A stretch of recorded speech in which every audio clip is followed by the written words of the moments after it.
తిరిగి వార్తలకు స్వాగతం.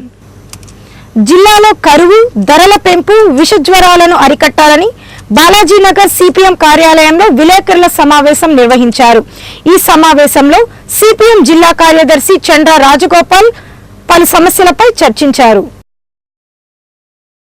బాలాజీనగర్ సిపిఎం జిల్లా కార్యాలయంలో విలేకరుల సమావేశం జరిగింది. ఈ సమావేశంలో సిపిఎం జిల్లా కార్యదర్శి చంద్ర రాజగోపాల్ మాట్లాడుతూ, జిల్లాలో తీవ్రమైన కరువు ఏర్పడిందని, జ్వరాలు ప్రబలుతూ ఉండడంతో పేదలు అప్పుల పాలవుతున్నారన్నారు. మెరుగైన వైద్యం అందించక ప్రజలు మరణిస్తున్నారని అన్నారు. దొంగతనాలు, అవినీతి, ధరల పెరుగుదల తారాస్థాయికి చేరి ప్రజలు ఇబ్బందులు ఎదుర్కొంటున్నారని ఆవేదన వ్యక్తం చేశారు. అనేక సమస్యలతో ప్రజలు సతమతమవుతుంటే జిల్లా పాలనాధికారులు రాజధాని మట్టి నీరు సేకరణలో మునిగారని విమర్శించారు. ఇప్పటికైనా జిల్లా పాలనా యంత్రాంగం ప్రజా సమస్యలను పరిష్కరించి ప్రజలను ఆదుకోవాలని సిపిఎం జిల్లా కమిటీ డిమాండ్ చేసింది. ఒక వైద్య విద్యార్థితో సహా 20 మంది చనిపోయినారు. మరి మంత్రి నారాయణ ఆయన ప్రకటన ఇచ్చినాడు, మా నారాయణ హాస్పిటల్ కిందకు వస్తే మేము తక్కువ ధరకే వైద్యం అందిస్తాను. ఇది సిగ్గుచేటైనటువంటి విషయం. జిల్లా కలెక్టరు, ఇతర రెవెన్యూ యంత్రాంగం వీళ్ళంతా కూడా పూర్తిగా వైఫల్యం చెందారు. ఇంత ప్రజలు పెద్ద ఎత్తున ఇబ్బంది పడుతుంటే కనీసం వాళ్ళని ఆదుకునేదానికి ఎలాంటి చర్యలు కూడా చేయలేదు. ఈ జిల్లా యంత్రాంగం పూర్తిగా వైఫల్యం చెందింది. ఆంధ్రప్రదేశ్ కౌలు రైతుల సంఘం రాష్ట్ర ప్రథమ మహాసభలు పశ్చిమ గోదావరి జిల్లా భీమవరంలో ఈ నెల 27, 28 తేదీలలో నిర్వహిస్తామని ఆ సంఘం నాయకులు పొట్టేపాలెం చంద్రమౌళి తెలిపారు. విలేకరుల సమావేశంలో ఆయన మాట్లాడుతూ, కౌలు రైతులందరూ ఈ మహాసభలో పాల్గొనాలని పిలుపునిచ్చారు. ఆంధ్రప్రదేశ్ కౌలు రైతుల సంఘం రాష్ట్ర ప్రథమ మహాసభలలో కౌలు రైతుల రక్షణ కోసం, ఆత్మహత్యల నివారణ కోసం చర్చిస్తామని ఆ సంఘం నాయకులు విలేకరుల సమావేశంలో తెలిపారు. ఈ నెల 27, 28వ తేదీలలో భీమవరంలో జరిగే మహాసభలకు కౌలు రైతులు అధిక సంఖ్యలో పాల్గొని విజయవంతం చేయాలని పిలుపునిచ్చారు. కౌలు రైతులందరూ కూడా గుర్తింపు కార్డులు ఇచ్చి వాళ్ళకి రుణాలు, ఇన్పుట్ సబ్సిడీ, అదేవిధంగా ప్రకృతి వైపరీత్యాలు సంభవించినప్పుడు నష్టపరిహారం ఇస్తామని చెప్పి ప్రకటన చేశారు. ఆ సంవత్సరం రుణాలు ఇచ్చారు, గుర్తింపు కార్డు కూడా ఇచ్చారు. మళ్ళీ ఈ గత 3-4 సంవత్సరాల నుంచి ఆ ఊసే లేదు. అందుకని ఇప్పటికైనా కూడా ప్రభుత్వ రెవెన్యూ యంత్రాంగం కదిలి గ్రామాల్లో కౌలు రైతులు గుర్తించి వాళ్ళకి రుణార్హత కార్డులు ఇవ్వాలని చెప్పి మేము ఈ సందర్భంగా డిమాండ్ చేస్తున్నాం. ప్రజలందరూ కూడా వేలాదిగా భీమవరం వచ్చి మహాసభని జయప్రదం చేయాలని చెప్పి కోరుతున్నాం. గీతామయి వృద్ధుల ఆశ్రమంలో పోలీసుల అమరవీరుల సంస్మరణ దినోత్సవం కార్యక్రమం జరిగింది. ఆశ్రమ నిర్వాహకులు పోలీసుల అమరవీరులకు శ్రద్ధాంజలి ఘటించారు. పోలీస్ అమరవీరుల సంస్మరణ దినోత్సవం సందర్భంగా బాలాజీనగర్లోని గీతామయి వృద్ధుల ఆశ్రమంలో పోలీస్ అమరవీరులకు శ్రద్ధాంజలి ఘటించారు. ఈ సందర్భంగా పోలీస్ అమరవీరులు దేశానికి చేసిన సేవలను గుర్తు చేసుకున్నారు. ఈ కార్యక్రమంలో ఆశ్రమ నిర్వాహకులు తమ్మినేని పాండు, కర్లపూడి కృష్ణయ్య, నాగరాజు పాల్గొన్నారు. ఈ అమరవీరుల్ని ఎందుకు పెట్టడం జరిగిందంటే 1959వ సంవత్సరంలో చైనా ప్రభుత్వం వారు భారతదేశాన్ని ఆక్రమించుకోవడం కోసం వాళ్ళ యొక్క సైనికులు మన దేశంలో చొరబట్టడం జరిగింది. అప్పుడు మన సైనికులు వీరోచితంగా పోరాడి వాళ్ళని మట్టుబెట్టడం జరిగింది. దాని శుభసందరంగా భారతదేశం మొత్తం కూడా ఈరోజు అక్టోబర్ 21వ తారీఖును మన అమరవీరుల దినోత్సవంగా జరుపుకోవడం జరుగుతుంది. నిజంగా పోలీసులకి గవర్నమెంట్ వారు వాళ్ళ ప్రాణాలను తెగించి ఈరోజు సరిహద్దుల్లో కానీ మరియు మనుషుల మధ్యలో కానీ వాళ్ళు సర్వీస్ చేస్తూ ఉంటారు. స్వార్థం నిండిన నిషేధిలోన వేగు చుక్కరా పోలీసు, పరుల కోసమై పరిశ్రమించే చెమట చుక్కరా పోలీసు, తాను మండుతూ కాంతిని పంచే దీప కలికరా పోలీసు, విషాన్ని మింగి అమృతం పంచే త్యాగశీలిరా పోలీసు, భయమెందుకురా అభయమిచ్చువాడురా, ఆపదలో ఆదుకునే అందరి ఆత్మీయుడురా. ఇప్పుడు మరికొన్ని సంక్షిప్త వార్తలను చూద్దాం. నెల్లూరు నగరంలోని గిడ్డంగి వీధిలో కాపురముంటున్న బాలకృష్ణ తన ఇంటి తలుపులు పగలగొట్టి ఎవరో గుర్తు తెలియని దొంగలు ఇంట్లో ఉన్న బంగారాన్ని దొంగిలించుకుపోయారని పోలీసులకు ఫిర్యాదు చేశాడు. కేసు నమోదు చేసిన పోలీసులు విచారణ చేపట్టి ఈ నేరము బాలకృష్ణ అతని వద్ద పనిచేసే మస్తాన్ చేసినట్లు నిర్ధారించారు. ఈ ఇద్దరిని అదుపులోకి తీసుకున్న పోలీసులు విలేకరుల సమావేశం ఏర్పాటు చేసి ఇటువంటి చర్యలకు పాల్పడితే కఠినమైన శిక్షకు గురవుతారని తెలిపారు. వారి వద్ద నుండి బంగారం రికవరీ చేసి కోర్టుకు హాజరుపరుస్తామని తెలిపారు.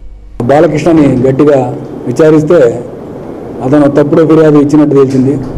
ఆ ఇచ్చిన బంగారం అంతా అతను బంగారం వస్తువులు తయారు చేయడానికి ఇచ్చిన వాళ్ళందరికీ ఎగ్గొట్టాలనే ఉద్దేశంతో బంగారం అంతా తీసుకెళ్లి తన స్నేహితుడైన తన దగ్గర పనిచేసే మస్తాన్ అనే వాళ్ళ ఇంట్లో పెట్టడం జరిగింది. ఈ విచారణలో ఇది తప్పు టిప్పడం తెలియనందున ఆ బంగారం అంతా మస్తాన్ దగ్గర నుంచి, తర్వాత కొంత బంగారం బాలకృష్ణ నుంచి కూడా రికవరీ చేయడం జరిగింది. తప్పుడు ఫిర్యాదు ఇచ్చినందుకు కోర్టు ఆదేశాల మేరకు బాలకృష్ణ మీద, తర్వాత అతనికి సహకరించినందుకు మస్తాన్ మీద కూడా కేసు నమోదు చేస్తాము. వాళ్ళిద్దరిని కూడా అరెస్ట్ చేసి కోర్టులో హాజరు పెట్టడం జరుగుతుంది.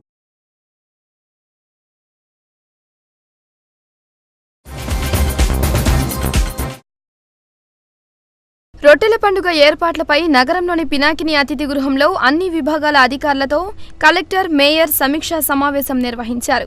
పారిశుద్ధ్యం కోసం అదనంగా 450 మంది సిబ్బందిని కేటాయించామని మేయర్ అబ్దుల్ అజీజ్ తెలిపారు.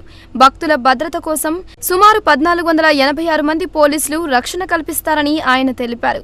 సామాన్య భక్తులకు పెద్దపీట వేస్తామని చెప్పారు. అనంతరం కలెక్టర్ జానకి మాట్లాడుతూ ఈ పండుగను రాష్ట్ర పండుగగా గుర్తించడంతో టూరిజం శాఖ భాగస్వామ్యమైందని అన్నారు. ఏర్పాట్లు దాదాపుగా పూర్తయ్యాయని, మిగిలిన పనులు రేపు సాయంత్రానికి పూర్తి చేస్తామని ఆమె తెలిపారు. భక్తులు సంతోషంగా ఈ రొట్టెల పండుగ జరుపుకునేలా అన్ని సౌకర్యాలు కల్పిస్తున్నామని కలెక్టర్ చెప్పారు.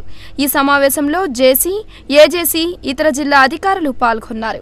24వ తారీఖు నుంచి 28 దాకా జరిగే ఈ యొక్క పండుగకి అన్ని సౌకర్యాలు వచ్చే భక్తులకి ఎటువంటి ఇబ్బంది లేకుండా జరిగేటట్టు చూడడానికి అందరితో మాట్లాడడం జరిగింది. దీంట్లో ముఖ్యంగా పోలీస్ నుంచి దాదాపు 1486 మంది పోలీస్ని ఈ యొక్క రొట్టెల పండుగ కోసము అపాయింట్ చేయడం జరుగుతుంది. వాళ్ళు పూర్తిగా ప్రతి ఒక్కరి భద్రత కోసము, ట్రాఫిక్ కోసము ఇవన్నీ కానీ ఇక్కడ పోలీస్ డిపార్ట్మెంట్ నుంచి తీసుకోవడం జరుగుతుంది. ఎక్కడ కానీ చైన్ స్నాచింగ్ కానీ ఇంకా మిగతా ఈవ్ టీజింగ్ కానీ ఇటువంటి ఏం జరగకుండా కానీ పూర్తి జాగ్రత్తలు తీసుకోవడం జరుగుతుంది. ఈ సంవత్సరం రొట్టెల పండుగ 5 రోజులుగా మనం ప్రకటన చేయడం జరిగింది. 24 నుంచి 28వ తారీఖు వరకు ఇది స్టేట్ ఫెస్టివల్ కింద కూడా రాష్ట్ర ప్రభుత్వం గుర్తించడం జరిగింది. స్టేట్ ఫెస్టివల్ కింద గుర్తించడం జరిగింది కాబట్టి టూరిజం శాఖ కూడా దీంట్లో మొట్టమొదటిసారిగా భాగస్వామ్యం అవుతున్నారు. ఈ 24 నుంచి 28 తారీఖు వరకు కూడా మన జిల్లా వాసులు కాకుండా పక్కన జిల్లా వాళ్ళు, పక్కన రాష్ట్రం వాళ్ళు కూడా భారీ ఎత్తున వస్తున్నారు కాబట్టి దానికి కావాల్సిన మౌలిక సదుపాయాలు అన్నీ కూడా వ్యవస్థ ఏర్పాటు చేయడం జరిగింది. అది పురోగతిలో ఉన్నది. రేపు సాయంకాలంకి కూడా మొత్తము కంప్లీట్ అయిపోతుంది. డెంగ్యూ జ్వరం ప్రాణాంతక వ్యాధి కాదని సింహపురి హాస్పిటల్ వైద్యులు చెబుతున్నారు. ఆందోళన చెంది ముందుగానే ఆసుపత్రిలో చేరాల్సిన అవసరం లేదన్నారు వారు. వైద్యుల సలహాలు పాటిస్తూ వ్యాధికి దూరం కావాలని సూచించారు. అటు వ్యాధి లక్షణాలపై సమగ్ర పరిశోధన చేయాల్సి ఉందని వారు చెప్పారు. డెంగ్యూ జ్వరంతో బాధపడుతున్న వారికి సింహపురి హాస్పిటల్ వైద్యులు పలు సూచనలు చేశారు. డెంగ్యూ వ్యాధి ప్రబలుతున్న నేపథ్యంలో ప్రజలు ఆందోళన చెంది ముందుగానే హాస్పిటల్స్ లో చేరుతున్నారని, ఆ అవసరం లేదని డాక్టర్ ఎంసీఎస్ రెడ్డి చెప్పారు. జ్వరం వచ్చిన 3 లేదా 4వ రోజు మాత్రమే రక్త కణాలు తగ్గుతాయని, వైద్యుల సలహా మేరకే ఆసుపత్రిలో చేరాలని సూచించారు. ఆయాసము, దగ్గు ఎక్కువ ఉన్నా కానీ, హెడేక్ లేదంటే కడుపు నొప్పి సివియర్గా ఉన్నప్పుడు కానీ, లేదంటే యూరిన్లో ఏమన్నా బ్లడ్ వస్తూ ఉండే, లేదంటే కాళ్ళ పైన చేతులు వచ్చిన ఎర్రటి మచ్చలు వచ్చినప్పుడు దీస్ ఆర్ ద ఇండికేషన్స్. ఎందుకంటే హాస్పిటల్ ఉండాల్సిన అవసరాన్ని ఆవశ్యకతను తెలియపరుస్తాయి. అటువంటి పరిస్థితుల్లో తప్పించి అందరూ హాస్పిటల్లోనే ట్రీట్మెంట్ చేసుకోవాల్సిన అవసరం లేదు. ఎక్కువ మందికి మంచి గుడ్ అమౌంట్ ఆఫ్ వాటర్ తీసుకుని పారాసెటమాల్ టాబ్లెట్స్తో జ్వరం కంట్రోల్ చేసుకోగలిగితే ఎటువంటి కాంప్లికేషన్స్ లేకుండా ఉండే అవకాశం ఎక్కువ ఉంటుంది.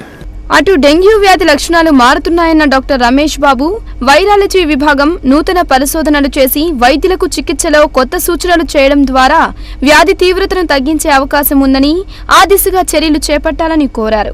డెంగ్యూ జ్వరం లూజ్ మోషన్స్తో ప్రజెంట్ అయింది ఈసారి. సో అట్లా వ్యాధి కూడా లక్షణాలు మార్చుకునేదానికి అవకాశం ఉంది. సో వీటన్నిటి మీద వాళ్ళు సమగ్రంగా పరిశోధన చేసి మాకేదన్నా డాక్టర్లకి ఏదన్నా కొత్త ఇన్ఫర్మేషన్ అందించడము, లేదు ఇలా ట్రీట్మెంట్ విధానాల్లో ఏమన్నా మార్పులు ఏమన్నా ఉన్నాయా అనేవి అప్డేట్స్ ఇవ్వాలి. ఇప్పుడు కాసేపు వాణిజ్య ప్రకటనలు, అనంతరం మరిన్ని విశేషాలు.